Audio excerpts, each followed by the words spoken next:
downcoming escalator, we need to really think about innovatively and differently. So here's a very quick exercise that we call you stand up. While you stand up, if you can take the orange balance pad and put that on your chair.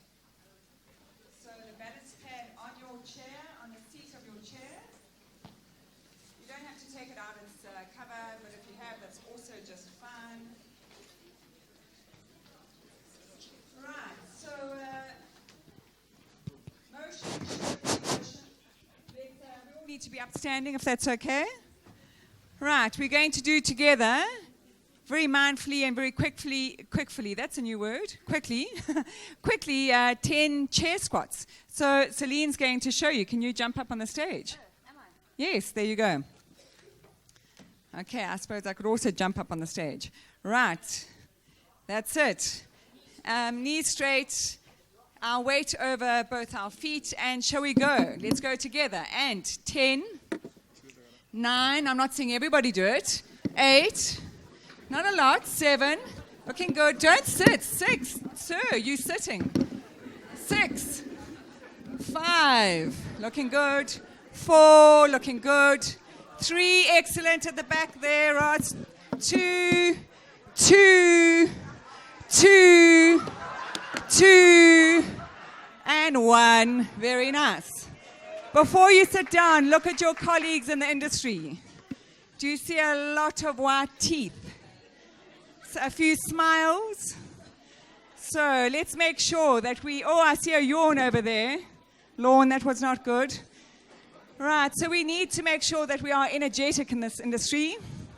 Lots of innovative things to do. And once we've settled down, because there's a good energy and vibe in the room, we're going to get going. Okay, so we'll lead into tea. Celynn, Erasmus, and myself, we met you this morning. We are going to speak about being resilient. So I suppose if we thread through a theme from today, it is about resilience. It is about picking your battles. It is about your strategic orientation. How do you partner with your clients? How do you recruit and obviously attract and retain the right talent?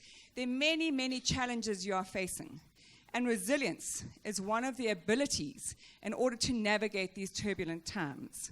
7 years ago, Celynn and I said, let's have a look at her business being a registered dietitian, my business being a behavioral strategist. How do we combine? So we are looking at the fact that we need to do business vastly differently. Let's unravel our brain. How can we attack our businesses in a way where we can stimulate growth in this economy? We can start to turn some of the stats around that we have seen today. So we need to have a look at what we're doing, but how can we do it differently with the same resources that we have? So we don't have extra budgets, we know, we don't have extra resources. We really need to deal with what we're dealing with in a way that makes a whole lot of sense. While I turned back, I recognized that we have the Twitter hashtag up there. So if you want to take pictures of the slides, again, to Wesley's challenge today, thank you, Wes, is that we want to try and do at least 3 tweets per person. So let's bring out the big guns. This is going to be a pacey, fast-moving challenge to you in terms of how you can self-manage in your own business in a different way. So you've thought about the context of the environment. We've looked at Africa, thanks to Professor White. Let's now have a look at ourselves. What are we doing to make the changes? And one of the questions was about that today as well. We know that we change. We know that cells that fire together wire together. So we thought that our brain cells started to die over the age of 20 or 30. Well, they don't. We actually can grow new brain cells. So neuroplasticity is really the science around that our brain can regenerate. We can grow new cells, and we can actually grow the connections between the cells. So let's look at the fact that if we are going to live a whole lot longer, which is a stat that Clem gave us, that we'll live way beyond 65, thank goodness for that, is let's have a look at how we are still productive in those latter years in our lives, how we don't become a burden on our economy and on our society. So we have a couple of challenges that we face. Yep, you recognize that, is that we are time poor and stress rich. It's about how do I sweat that asset called time, how do I get most out of my day, and many of us hands up are saying, oh my goodness, I just don't get done what strategically I want to get done. Never mind day to day, but quarter to quarter and year to year in terms of business orientation. So that's a big challenge. A second big challenge is the fact that we don't change our personalities very easily. So we heard Mark Kahn speak about this and about personalities in business and creating the right culture. The bottom line of personality, and you would know this looking at your brothers and sisters, is that you are born a personality style or a temperament with a certain set of characteristics, and by and large, you stay that through life. So if we're going to look at new challenges and navigating these turbulent times differently, we then definitely need to take these two challenges into account. And another challenge we have is that there's just so much information when it comes to resilience, well-being, managing burnout, looking at high performance and sustaining that people are actually overwhelmed. And they experience what Greg McCowan wrote about in his book, Essentialism, decision fatigue, where we end up not doing anything, and the things that take priority are things that don't really matter in terms of our own personal high performance.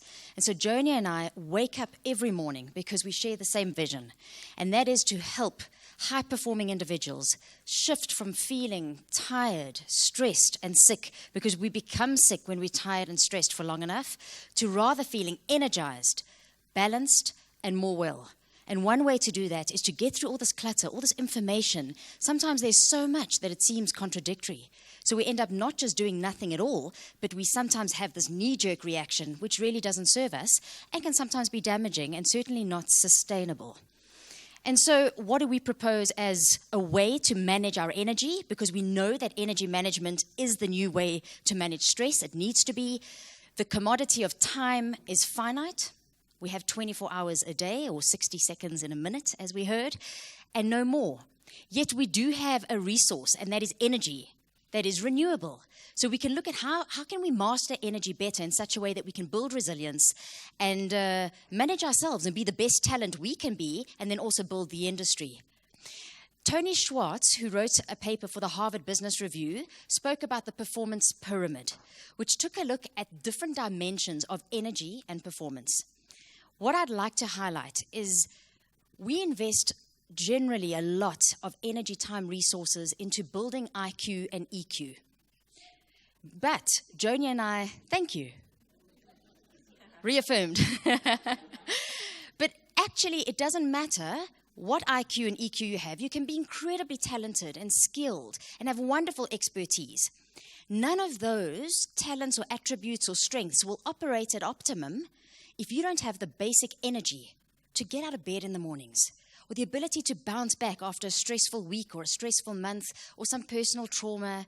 And so we need to look at the bottom of this performance pyramid. Physically, what can we put in place to manage ourselves so that we can ultimately sustain the high performance that we know is needed in today's very VUCA challenging times?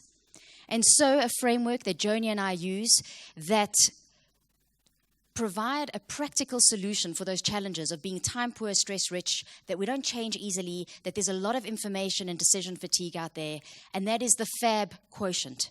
So the FAB Quotient is aligned with other quotients like IQ and EQ, and what it is an acronym for fuel, activate, and behave. And today we're going to take you through the FAB Quotient because we may not be able to boost or enhance your IQ or EQ today, but everybody here can leave with a slightly higher FAB-Q. So there's an emergence effect. When you pull these three dimensions together, 1 + 1 + 1 is far greater than 3. And that's really the framework that we are giving you, is to say, actually, some of you may be eating really well. Some of you may be activating your bodies daily. Others of you really self-manage and interrelate very effectively. But it's when you pull these three together that the true emergence effect happens. So that's what we'll take you through. We're going to take you through it in a very simple way. So our philosophy is simplicity at the far side of complexity. Whatever we speak about is science-backed, it's thoroughly researched. But in terms of human unless it's human beings, is that we do know that less is more. So we're going to challenge you to take away 3 key points out of this keynote so that you don't look like that in your offices. You don't feel that absolute drain where you just think, my brain is sore, I don't think I can give another innovative idea, problem solve, make a decision. And that really leads back to the concept that Celynn was speaking about being time poor and stress rich. Our philosophy is based a lot on Professor B.J. Fogg. He is a professor at Stanford University, and his proposition is around the fact that behavior equals motivation, ability, and triggers. So he has a very robust science-backed formula on that, and his website is called Tiny Habits. And he's really saying if we take really one tiny habit and we start to do that in a sustainable fashion, we will change behavior over time.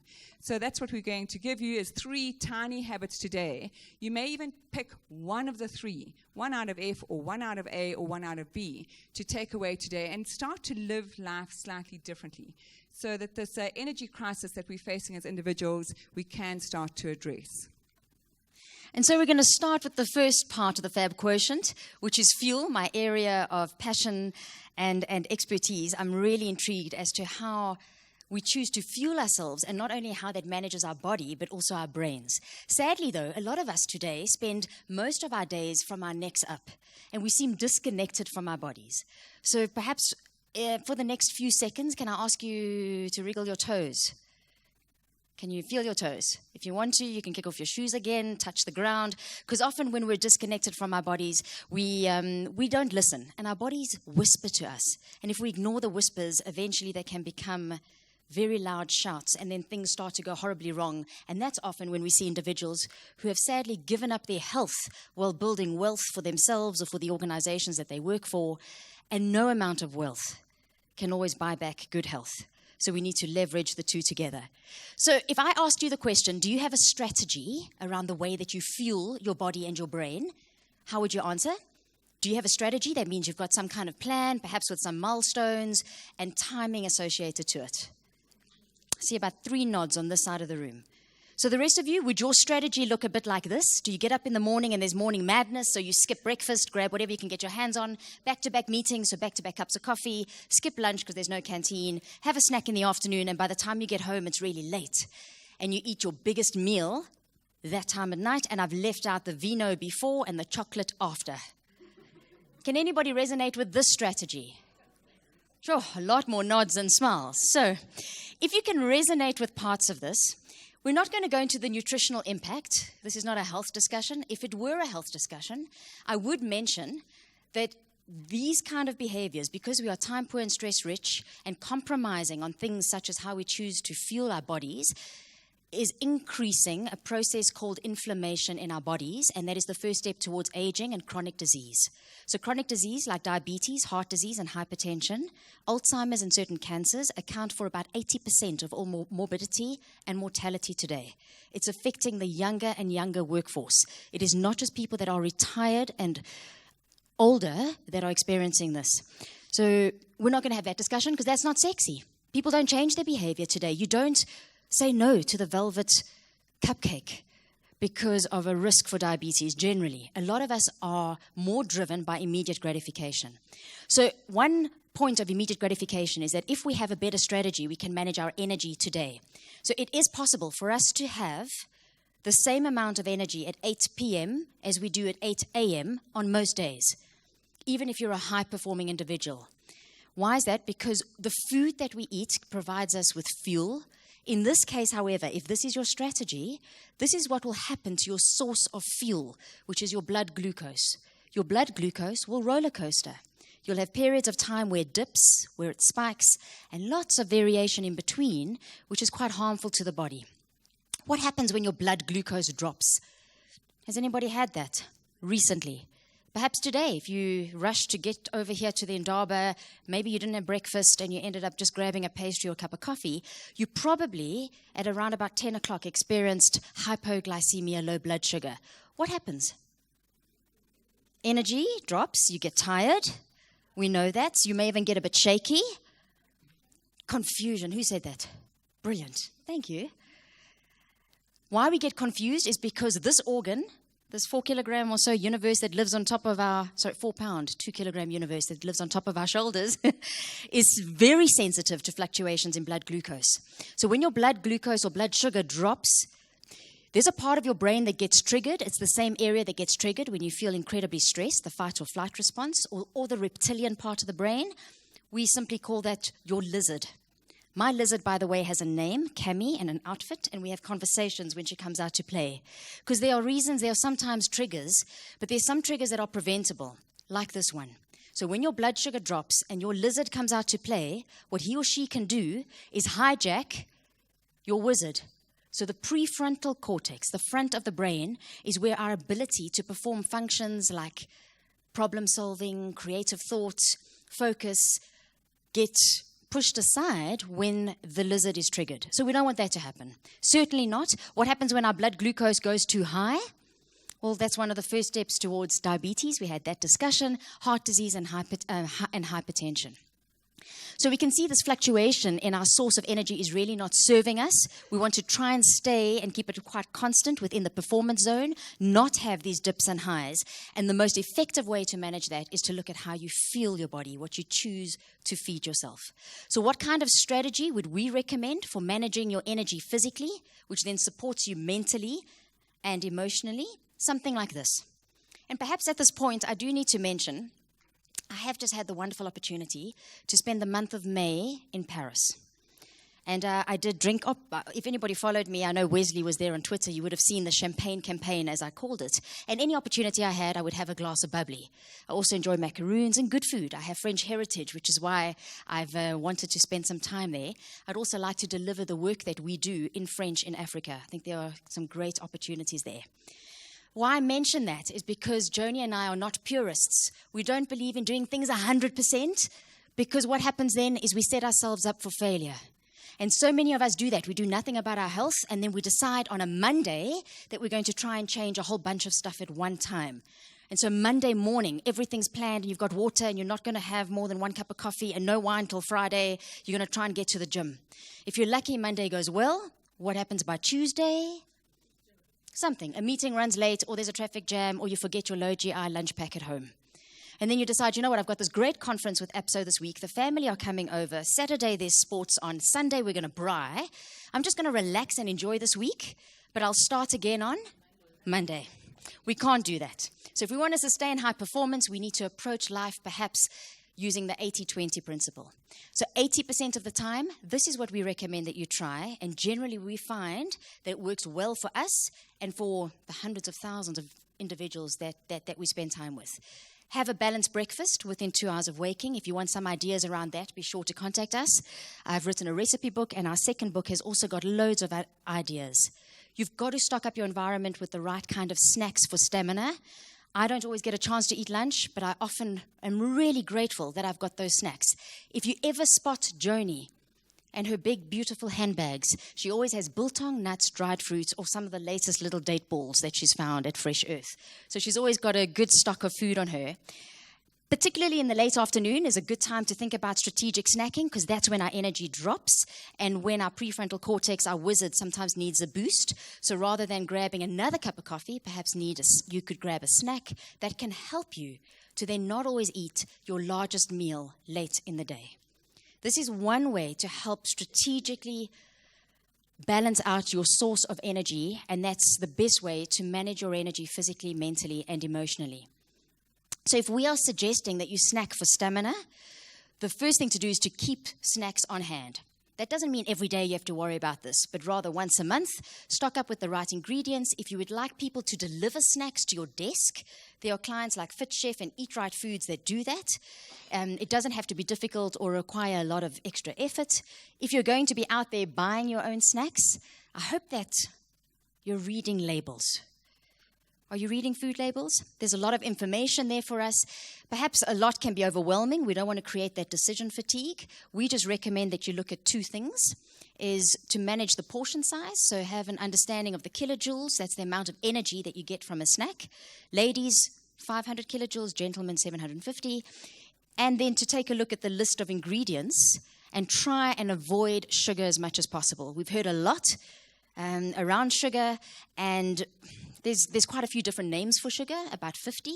So from maltose to caramel to high fructose corn syrup to honey. But generally, it's a recognizable name. And if it's in the top 3 ingredients, we wouldn't recommend that is a snack that you have on a consistent basis. How can snacking for stamina help you? Take a look at this chap. He's having a protein-based, portion-controlled snack at 3 o'clock in the afternoon, and look how he responds. Can we just make sure that we have sound, Lucky? Thank you.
So if you want to bounce back like that, you've got to have the fuel and the energy to do that. Sometimes, though, it's not just about eating. Sometimes we feel tired and fatigued and we're lacking concentration because we haven't been moving. Joni's mentioned that sitting is the new smoking, and that takes us into the A of the FAB Quotient, activation. So to Celyn's earlier point, we really want to often have that energy at 4 p.m. in the afternoons. So you don't want to be trapped in that mousetrap kind of feeling, trying to get through your to-do list. How do you get that extra boost of energy? And it's not going to the canteen and getting a Coke or dreaded chocolate. It's really about saying, how can I refuel in the right way? But added to that emergence effect is this activation. So it's activation where you get your body moving. We've spoken about being time poor and stress rich. So we absolutely don't advocate having to go to gym and fitting that in once or twice or 3 times a week for an hour, because most execs that we deal with cannot do that. So we are looking at daily activations, pretty much like you've been doing with your orange activation pads. And here is some research to back that. This is a Johnson & Johnson paper, and it shows that FAB micro bursts of activity is really what we want. So if we look at the y-axis, it might not be evident to you, but before the activity, which was a macro activity, so a small amount of activity for a big return on your investment, was the energy level that people reported. Their energy levels were at level 3. That obviously spiked and boosted up to level 9 when they're activated. But the most interesting part of this robust research was that after 60 minutes, after an hour, they still reported their energy level to be double that before when they started. So their energy level an hour later was recorded at a level 6. So these little micro bursts of activity are what we want. And you need to think through, how do I actually pragmatically do that during the day?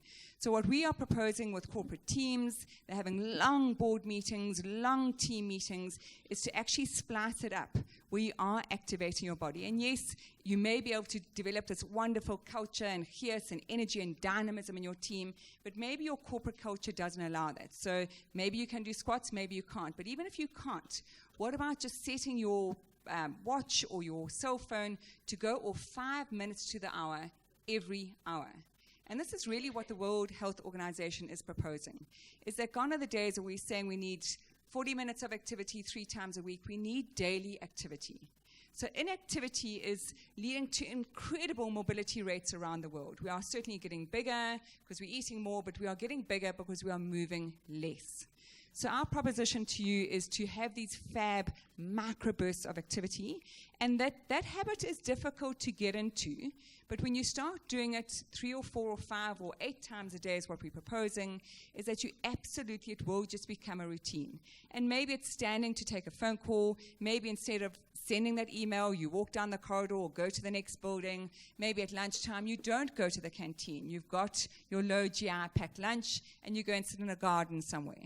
So look at little ways of threading activity into your day, as opposed to the previous mindset that we had, which was, I need an extra hour at the end of my day to go to gym, or I've got to be up at 5 in the morning, gym from 5:30 to 6:30, and then fight the traffic. So ergonomically, we're not really enabled to do that anymore. Traffic is horrendous, and it just adds to the length and the really draining part of our day to add another big chunk onto our to-do list. So we're challenging you to think about how you can activate, but how you can do this simply, practically, and on a daily basis. We don't say that you need to look like that. That was meant to be a laugh, but clearly I'm going to have to activate you right now because you are all fairly tired. Let's do these things in our work clothes. Let's do them at our home base as well. And let's do them integrated with our kids, with our pets, on your lounge floor. Something that I speak quite a lot about is actually we are vociferously dedicated to an activity before we leave our homes every morning. And that is, you might skip breakfast, Celynn will get cross with you. You should eat within 2 hours of waking. But you always brush your teeth. Yep. Anyone forget to do that? No. So I'm proposing that you don't forget that before you leave your bedroom in the morning, you do some kind of activation with your balance pad for 5 minutes before you leave your bedroom. So we have 8. Celynn will take you through a quick activation now. We've got 8 different activities there. But what about setting your alarm for 5 minutes earlier in the morning? Nobody can say that you can't do that. That's not really eroding your sleep time in any great way.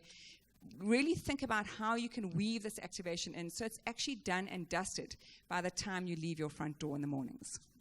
So let's stand up and grab our balance pads. And you'll spot on the card that comes with the balance pad that you can also do abdominal exercises. This may not be appropriate for every office, unless you have one, I suppose, that's not open plan, but you can do that too. Let's do one more where we're balancing on each side.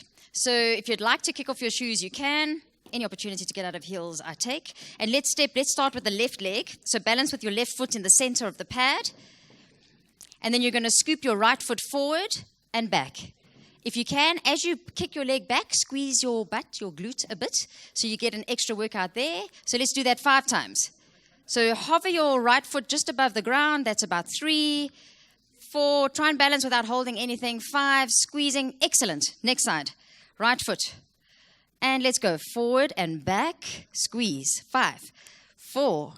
Excellent. 3. I'm balancing easier now than before. And last one. Thank you so much. Take a seat.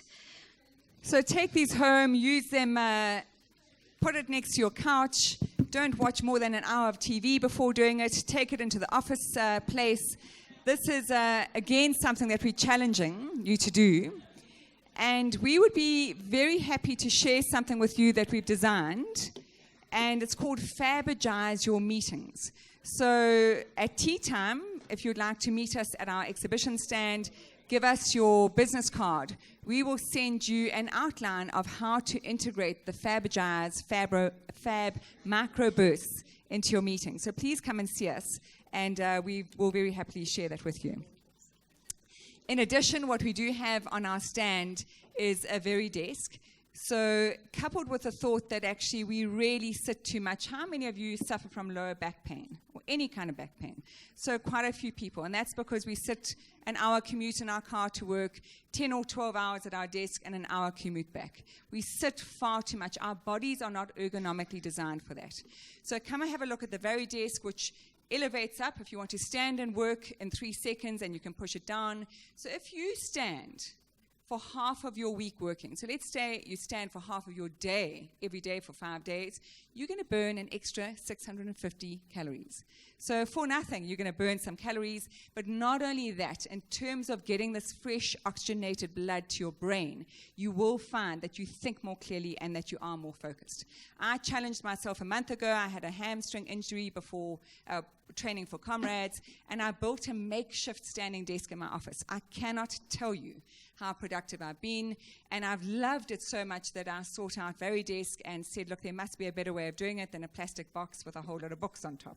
So come and have a look at that, and that may be your new way of being, which also activates your body. Right, onto the last section of FAB. This B for behavior is really something that has also been a theme I found this morning. So Clem spoke about that high touch. Mark Kahn spoke about it explicitly. We are not machines. We are human beings. And how do we self-manage ourselves? So I've chosen one aspect of behave to thread into this afternoon. We are born with our IQ by and large, same at age 6 to 66. We are born with our personality. I spoke about that earlier. The one thing each of us can do differently to manage ourselves, manage our businesses, manage our candidates, partner with our clients, collaborate and create in different ways is our emotional quotient. So that is something I think we all know that we can enhance. And there are two aspects to that. So there is the know yourself aspect and the know others aspect. My mission in life and purpose is around really enabling FAB Quotient around the world. But I would also love every child, your nieces, your nephews, your cousins, all to know about the fact that EQ is very easy to develop.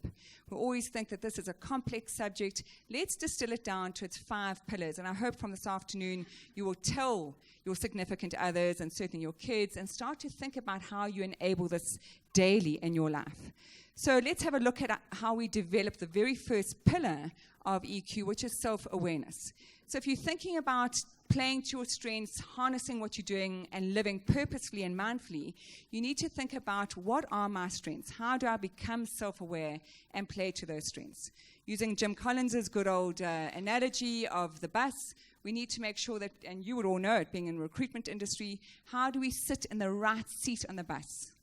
And how do we face the right direction? So knowing yourself has got a number of components to it. Within the FAB Quotient, we use the system called the Enneagram. I was really pleased that Mark mentioned DISC and everything else in terms of labeling and categorizing. The Enneagram is 2,500 years old and very much a system of human nature.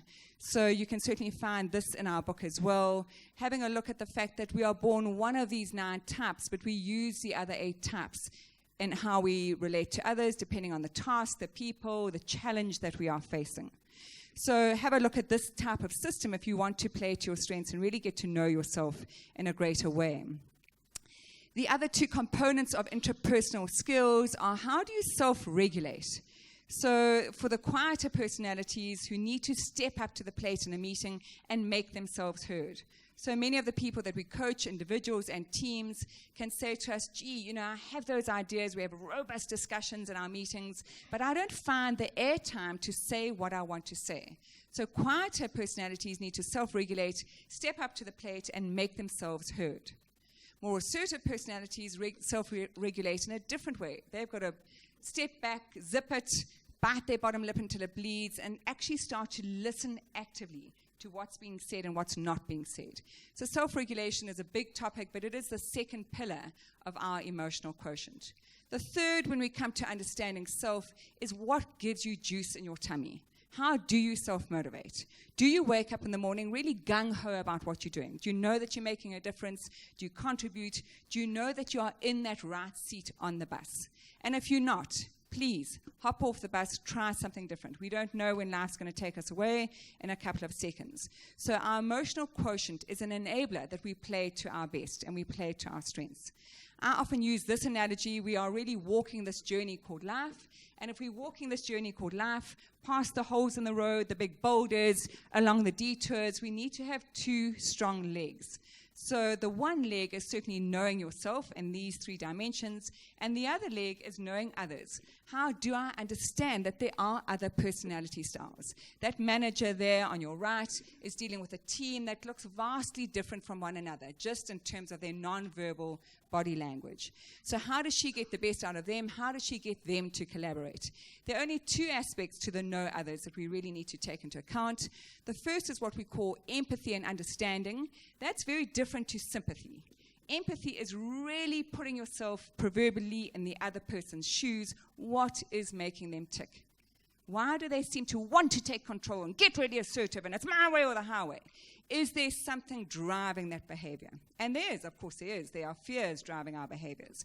So we need to understand that there are other personality styles besides ourselves. When we do and we start to collaborate and really revere the diversity of personalities in our team, we will have very high-performing teams. The last aspect of your second leg in terms of walking this journey called life and your emotional quotient is your ability to communicate effectively. And you might go, hey, Joni, blah, blah, blah, communication skills. You know, we know all about that stuff. But how good are you at informing versus persuading versus negotiation versus influence? And I suspect that you are in that very business. How do you bring the client and the candidate together? How do you seek the opportunity? But how do you use your powers of influence and persuasion to get where you need to go? So as a recap, we need to use the one leg, which is all about knowing ourselves, self-awareness, self-regulation, and self-motivation. And then the second leg, really understanding other people, having that empathy, that true understanding of what's making them tick. And then the communication skills to be able to persuade, influence, and inform. So if we bring that all together, we can really ask ourselves 5 questions. Using BJ Fogg and Tiny Habits, my particular trigger for changing my behavior is as I leave a conference, a meeting, a client briefing session, as I get to my car, I put both hands on the steering wheel, and of course off I would go. But instead of doing that mindlessly, I do that mindfully, where I actually think to myself, right, I'm off to go to the next big challenge of my day or excitement or opportunity, but could I ask myself these 5 questions? And they clearly relate to the 3 know yourself aspects and the 2 know other aspects. And I tend to ask myself, Joni, do you know your strengths? You know, did you exercise some of your limits today? Self-awareness. Did I keep my own disruptive emotions in check? So using Celyn's lizard and wizard analogy, which I love, did I keep that lizard in check so that I could use my prefrontal cortex, my wizard? Did I pursue my yummy goals despite those obstacles? So what is my tenacity like? Do I go out and get what I really want? Do I know what I really want? Am I living this meaningful life? And then, of course, interrelating with others, the questions are simple. Can you read a person's emotions and really what is motivating them? Can you read a room? You walk into a room, can you read what's happening there before that meeting starts? And we need that ability. We need that ability to understand what's not being said in meetings. And then lastly, can you negotiate and resolve disagreements? Because that's the sign of someone with truly good EQ. It's not a letting that highly robust conflictual discussion go down the drain, and of course we leave feeling bruised or hurt or in some way sabotaging the business or the business opportunity. So those are 5 questions. You can simplify them even more by using the pre-frame, the stem of the question. In what way did I use my self-awareness? In what way did I self-regulate? In what way did I self-motivate? Etc., etc. So I'm hoping that EQ is demystified forever, but most importantly that each of us take it on board, because we are living in a high-touch society, and to the point of where we have limited resources, this is really what we need to interrelate with people far more effectively. So we said that we'd try and boost your FAB quotient. So we don't want you to do everything all at once, but could you perhaps boost the way that you feel? So we took a look at strategic refueling. That implies that you have the right ingredients or snacks to snack for stamina at your disposal. So you've got to keep them on you, in your handbag, in your travel bag, in your car, in your desk drawer. We briefly looked at reading labels and being aware of things like too much sugar and portion size. There's other components, but we don't want to create that overwhelm. If you would like to receive a weekly FAB Friday foodie recipe from us, when we wrote our book, Joni said to me, Celynn, if we're going to have any recipes in the book, they've got to be 5 ingredients or less. So the recipes are not from Nigella or Jamie Oliver. We love their stuff, but often we don't have the lemongrass, so we don't even try the Thai curry. So if you'd like simple, easy recipes to come into your inbox once a week, please come and just drop off your business card or come and chat to us, and we'll make sure that you get onto that list. Then we took a look at a way to activate. We just would like you to be aware of not sitting for longer than an hour, even if that means standing up and carrying on talking with your meeting or simply walking to go grab a glass of water or to get your snack. We have to move more than we are at the moment. And then Joni just discussed in terms of boosting the way that we behave, self-inwardly as well as outwardly, so that we can collaborate and have better, more fulfilling relationships, both professionally and personally. So what will you take back with you? As Tiny Habits methodology tells us, the first thing we need if we're going to change a new behavior is the motivation. So just because we said a certain thing is a good idea or a friend did, doesn't mean you have to do that. You need to want that. So you need to have that juice or that yummy feeling in terms of embarking on that new behavior. And if we can help you along the way and you'd like to hear more from us, please come and chat to us. We'd love the opportunity to do that. So our contact details are there, but that's just an extra step for you. If you pop us your business card or your email address, then we'll make the effort to reach out to you. What we are going to do now is create a little bit of an Oprah moment. And one way to strategically refuel is to have a good breakfast so that you can feel happy and have lots of energy. And so we're going to take 2 minutes, do an activation, and set up the stage. Right, let's stand up. Stand up and move in the way you want to move. So, move your body in the way that you want to move. There could be a prize in it for you. There could be a prize. This is good. This is good. Woo! Casey.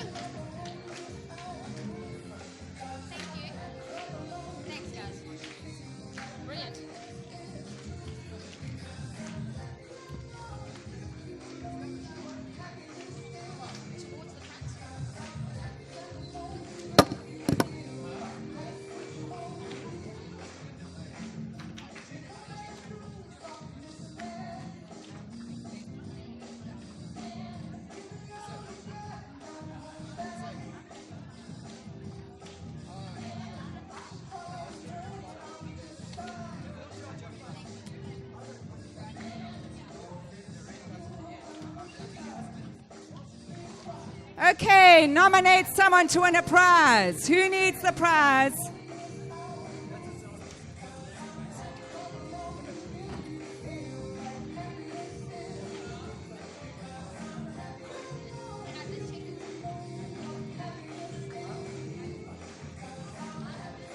I have an aerial view. Who would like a FAB book? Okay, the first person to the stage gets a FAB book. Woohoo!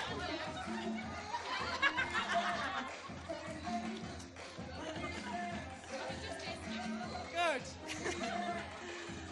Okay, energy and vitality. Very good.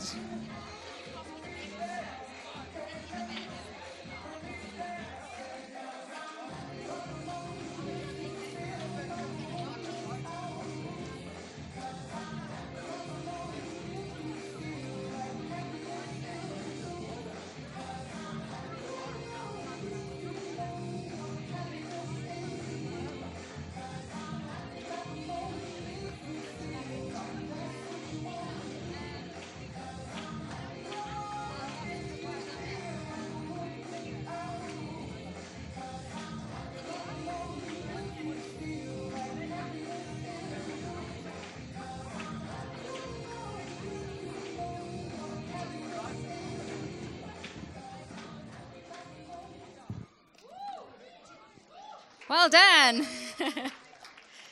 So you've woken up. You can take a seat. You've woken up. You've only hit your snooze button once. Brilliant. So you have an extra 2 or 3 minutes to go. Most of us have got, this is one idea for a quick breakfast. Most of us have got a blender, right? Where is your blender machine? Is it in the box? In the cupboard? Behind the wok that you've never used? It's got to be on the counter. There's so many blenders available. This is just a normal one. I know Joni and I both choose to use the NutriBullet, which is slightly more expensive than normal blenders, but they work great because you can easily add vegetables into your smoothies. What I need now is 2 people who would don't make smoothies for breakfast to come up and help me. And we're going to, well, we've got Krista, are you keen? Okay, thank you. Somebody from this side? I saw this hand first. Is that okay? Thank you. Please. Thanks. So this is our makeshift kitchen. I think if Joni can help you with a little bit of hand sanitizer, thank you. And the idea of making a smoothie is not about making a carbohydrate bomb. Because if you're adding in a banana and an apple and a pear and some grapes and some flavored yogurt and some fruit juice and maybe some muesli and a squeeze of honey, then Tim Noakes is not going to be the only person who's going to have a little heart attack. So am I. So we're going to make 2 very quick smoothies, our favorite ones. Is that okay? We're going to help you. We're going to give you the ingredients, and then we're going to make it together just to see how long it takes. Is that all right? Krista, are you allergic to anything? So would you like to make a smoothie that uses 1 banana, 1 apple, and some yogurt, ideally plain, because a lot of flavored yogurts actually have a lot of hidden sugars inside them, and then a teaspoon of sugar-free peanut butter and some milk. Is that okay? Great. And then Lisa, would you like to make us a dairy-free smoothie? So I don't know what you'd like, but how about frozen berries are great to keep in your freezer for adding to smoothies, especially for kids, because it turns them bright pink or bright purple, and then it's like a pink shake, which they love. So we can use some of the berries. How about some strawberries and a pear? Would that be okay? And then we can add a handful of nuts, and then use some water instead of fruit juice. Is that good? Okay. So ladies, don't feel pressured. Please don't hurt yourselves. The knives are quite sharp. But has anybody got a stopwatch on the iPhone or Samsung or can help me time? Put up your hand. Who's going to do it? Can you? Can you tell me when we can start timing? Let's see how long this takes us. Hold on a second. Are you ready? Are we ready? We're ready? Okay. Thank you. Great. So, are you okay? Do you need any help? Okay. When you are using fruits or vegetables, is to try and use as much of the food as possible. So don't peel it unless you have to. So if you were using the pineapple, you would peel it, right? But the apple, perhaps not. Ideally, if you've rinsed it beforehand, then it's fine. The more fiber we keep intact, the better. Our colons are in desperate need of support today. When we're stressed, our colons are often affected, and most of us aren't eating colon-supporting foods, and that's why we have a lot of issues with our entire organisms, because our colon is called our second brain for a reason. How are we doing here? Pear, apple, banana? No. No finger. I know it's a bit awkward when you've got an audience and spotlights. That's great. If you want to, there's a cloth here. And then have you put in some berries? Great. So about 2 or 3 tablespoons. Do you want to use the tablespoon because it's melted a bit? Excellent. The peanut butter adds a delicious flavor. So I don't know if you've ever tried that in your smoothies, but it makes it taste quite rich. And you didn't know you could get sugar-free peanut butter? You can. At Pick n Pay, Checkers, Woolworths, it's often the one with the yellow lid. And then depending on how fluid you want your smoothie, that depends on how much water you add. But I'd add up until about my finger or so. A little bit more, otherwise it might be too thick. Perfect. There we go. Have we done all the ingredients? Yep. Lisa, well done. So lid, always put on the lid. Do you remember that advert where he forgot the lid? We don't want to be doing that. And then on. And then run. How are we doing for time?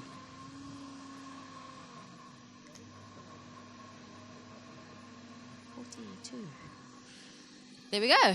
We've got a dairy-free berry smoothie on the left by Lisa and a banana jammer on the right by Krista in 2 minutes, 1 minute, and 42 seconds.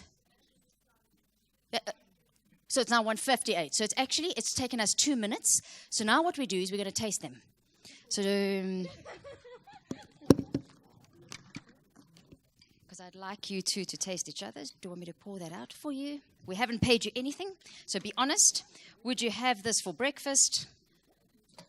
Thank you, Joni. If you're going to take your smoothie with you in the car, which I often do, it's really cool if you add ice because it keeps it chilled for a bit longer.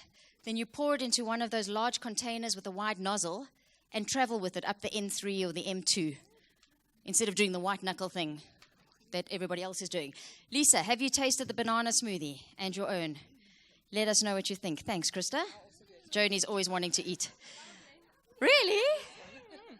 Excellent. Okay, of course, she likes hers better. Can you taste how different they are? Because the one might be fruity and tart, and the other one's going to taste quite rich and decadent. So what we have just done here, and thank you so much, ladies, thank you. In 2 minutes, we prepared a smoothie. As you were pouring out your smoothie or blending it, you put on your hot water tap so that the water is ready to rinse the blender. Because I know some of the guys here are thinking, I don't want to have to wash that. So you can rinse it straight away, and you leave the front door with the smoothie in hand. Maybe you've made double the portion, that's even better, so the kids get some too. And this is just one simple technique. I know Joni and I make smoothies a lot in our office. We've got a NutriBullet that's there. And in the afternoons when we don't have time, it's a matter of 2 or 3 minutes, and we keep our energy sustained throughout the afternoon. So you're going to get to go into tea now, and there are going to be smoothies served, these 2 smoothies. So thanks to the ladies, you're also going to get a chance to taste them. We'd like to know what you think. We are going to be back in the room starting at, let's not run late this afternoon. So can we be back here by 10 past so that we can do some draws? We've still got some great prizes. There's a really cool prize tonight at the cocktail party, by the way. And we'd love to know what you think of the smoothies. Thank you.